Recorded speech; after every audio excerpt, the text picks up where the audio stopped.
wish to have a pair of branded clothes or footwear in a reasonable price? It could be fulfilled at the Loot stores. The Loot, a multi-branded discount chain, is the brainchild of young entrepreneur Gupta.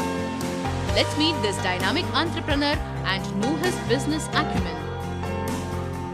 I will take you through my journey as far as the Loot is concerned. I came to Bombay around 15 years back, and I got into the first college. During my college in the first year, I came across an article which concluded there were three sectors which would grow very well in India, and these conclusions were chain of banks, chain of value hotels, and chain of stores. After going through that article, I concluded that either of these three sectors I would basically be focusing on. After doing some legwork, I went to some markets. I had the courage to go to some banks, did do some study on hotel as well. After that, did conclude finally that I will focus on retail sector. And after conclusion of that, we had to decide whether it is entertainment, whether it is food, or whether it is apparels. Did further legwork in Linking Road in Bandra in Bombay, and finally concluded that it is apparel which I am looking at, and let's focus on apparel. Gupta started his business journey with opening franchisee stores for different brands. But soon he realized that much more could be brought under the umbrella of his chain. We did the first multi-brand store in New Bombay in Vashi. We did that store and ultimately ran that store for 1 year. Out of 100 customers walking inside the store, only 10% of the conversions used to happen. And somehow, being young, being a student, somehow we were not very convinced about it. Saying that only 10% customers are buying. So we felt probably it's a multi-brand store because of which a consumer is not able to buy. So let's focus on some exclusive stores. After opening the store, I realized that same similar problem in multi-brand store and branded stores. The conversion did not go up, and the conversion remained below 10%. So we were still on the hunt, and after that we said, what do we do next? One thing which was very unique was, which we could notice is, out of 100 customers walking inside the multi-brand store or an exclusive store, 90% customers was asking for discounts. And this was something very strange. Every Indian used to ask for discounts. So we said, I think probably this might be the need of the hour, and the consumer are ultimately looking for discounts, and these are Indian consumers who respect value and they are value conscious. So we opened the first factory outlet in Parel. When we opened the first factory outlet for Color Plus, it was a big hit. Ultimately, the conversions went up from 10% to 27%. Somehow we felt that the model is right, the direction is right. Consumers are looking for discounts. They started buying that stock. But there was a different set of problems which started arising. Consumers started doubting us that we sell seconds, we sell defectives, we don't give exchange. And these sort of a different set of problems started coming. And we felt that with this problem, we cannot multiply a factory outlet. So after that experience, around 8 years of experience, and now after that, the Loot first store was born in 2004 in Marine Lines. And in that store, when we opened the Loot concept with the entire concept, and it was a big hit. He was sure that his success was assured if he ventures into the garment and footwear retail business. We were thinking about a value concept, though we were 8 years already old in retail. We did not understand how do we conclude a name, because the names were very funny, and we never wanted a name which is Manoj and Company and this and that. One fine day in the morning, I was going through an international magazine where it was written that there was, in US, there was an X store which got looted. And this looted thing struck me so hard that I said, let's work on this name. And then we discussed and we made it Loot. And then we spoke to our ad agency, and then they suggested, let's make it The Loot finally. And we concluded the name The Loot because we felt that any consumer who wants to come inside the store, let's give him an opportunity to loot. If he has only 1,000 rupees, let him loot 3-4 products in 1,000 rupees rather than just buying one product. With his business acumen, Within a short span of time, this venture has acquired an enviable position.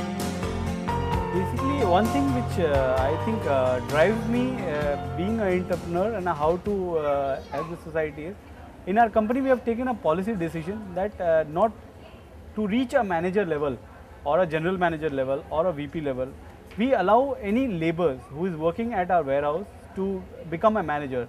So he need not have to have a certificate in his hand. We say that if you have ground experience and if you can do something in life and you are hardworking and if you are focused, and we give you the opportunity if you can take the responsibility to come at the management level as well. So we have taken a lot of laborers as a salesman. From salesman we have allowed them to become a supervisor, from supervisor assistant manager and a manager post. So one way of I think we are helping in the society is this. To being a youth, I think today a lot of students try and find out how do we move forward in their life, respective lives, and how do they get connected. I think I go to a lot of colleges, I do go to a lot of guest lectures, and I am trying to give a direction that that it is not that you have to do a MBA in life. If you have your basic education in place, do get some knowledge, do get some experience, and then come back and gain the take the certificate in the field which you want to focus on.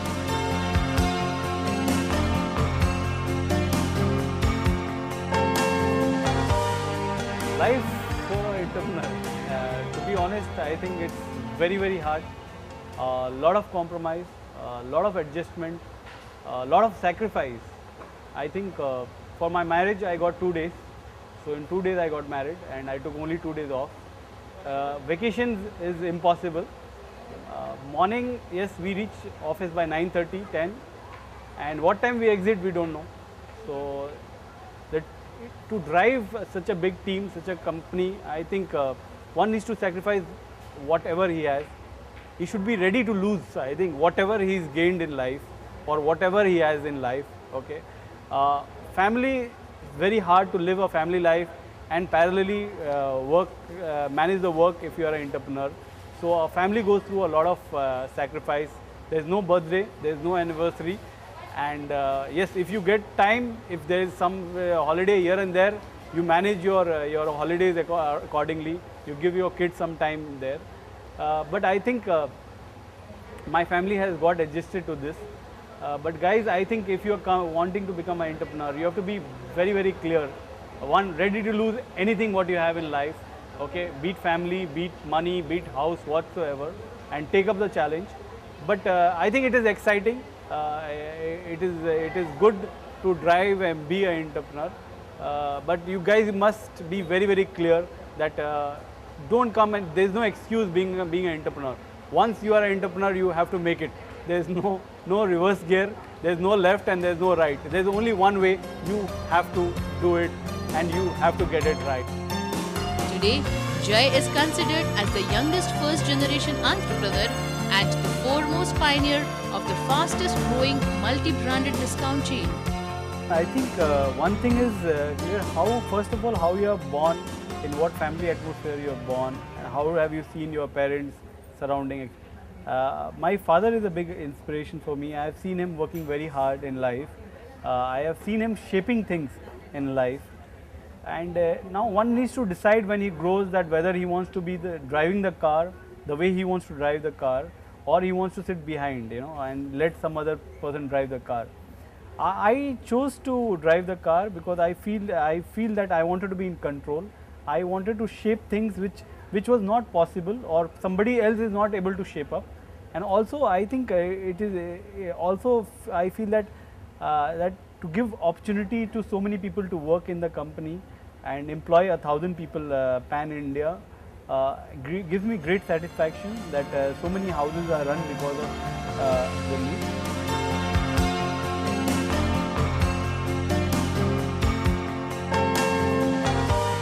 A lot of mentoring I am doing through different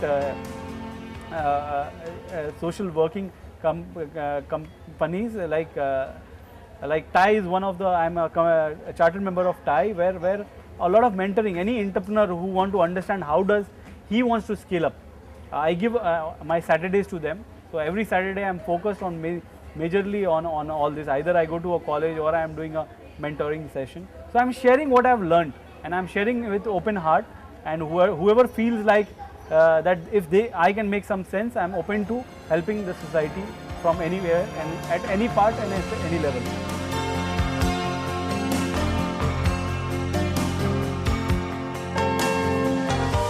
For beginners, I feel definitely there has to be a basic education which he should have. He should gain some experience in the respective field where he wants to create something or do something in life. He has to have the knowledge.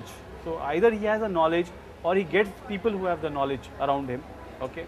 After, I think after that he can conceptualize anything. He has to try the format before he starts scaling up. And I think finance is one of the key. Finance will not come to you easily. Government has given certain schemes, some bankers are there. You have to have the finance capability to manage the things at whatever level what company is required. I think apart from sacrifice, compromise, and you need to have that driving talent.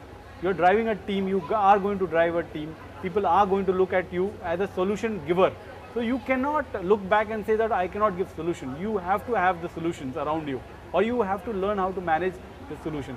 I think one needs to take care of definitely finance, and team is one other thing, and try things and then scale up. There is no compromise in scaling up. Whatever speed in which you want to grow, I think should be focused on scaling up. During the trying time, I don't think so that you should really focus on scaling up. You get your basics right. Till you don't get your basics, your IT, your finance, your accounts, your development team, your marketing team, all these system processes has to be laid down before you really start scaling up. So I think you start with 1% team, reach a level of 10%, get your basics right, scale it up, zoom from 10 to 100. Jay feels that life is always tough, but one can make it easier by sharing one's dreams and creating co-dreamers to move up on the success path. People management has been very, very tough. From 1% we became a 10%, 10 to 100. Today we are a 1,000 people team. Every HOD has a minimum 5 to 50 people reporting to each HOD.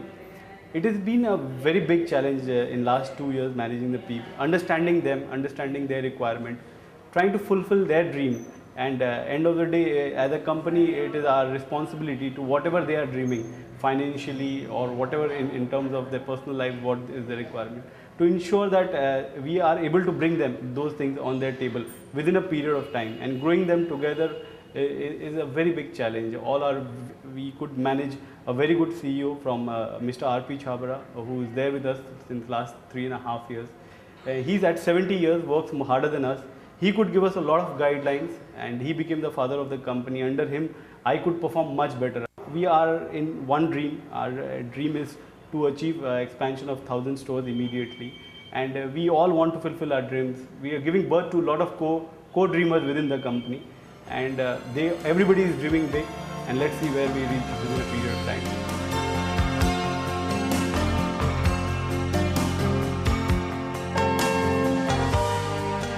Today's time, I feel that all the parents in India, pan-India, has done a very good job in educating their kids. Most of the people in India now, I think, have gone through schooling. Though we have our basic knowledge in place, I think we should understand and also appreciate the system and process which this country has to work under. I think we should respect traffic rules. We should respect female workers around us. We should focus on government subsidies which government has given, or anything which is not right in this country. We should work towards the right. I don't say that India is 100% right, but I feel that we in today's youth, basically I am focusing on today's youth, know everything. Now we have to work towards getting it right. So for getting it right, whatsoever needs to be done, I think if each of us starts driving that, I'm sure that not today, probably after 3 years, we will get things right. We need to get out of corruption in this country. We need to minimize the process and policies. We need to stop misusing things. We need to pay tax. We need to understand as youth that if we don't pay tax, how is the city going to grow, how is the state going to grow, how is the country going to grow. So I think we should work towards organizing this disorganized format of working. Most of the business in India is completely disorganized. Even in retail sector, if you see, more than 95% of the business is disorganized. If we organize that, just imagine, only 5% of the retailers are paying taxes compared to 95%. If we are able to organize even 50% of them, the tax revenue is going to grow from at least from 10 to at least 80. And if this tax revenue grows, ultimately we feel that we will be the gainers in India, because we will get the best infrastructure, we will have the best roads, we will have the best train, we will have the best lifestyle. So I think the India as the youth, as a male or a female, I think we have to make this difference in the country.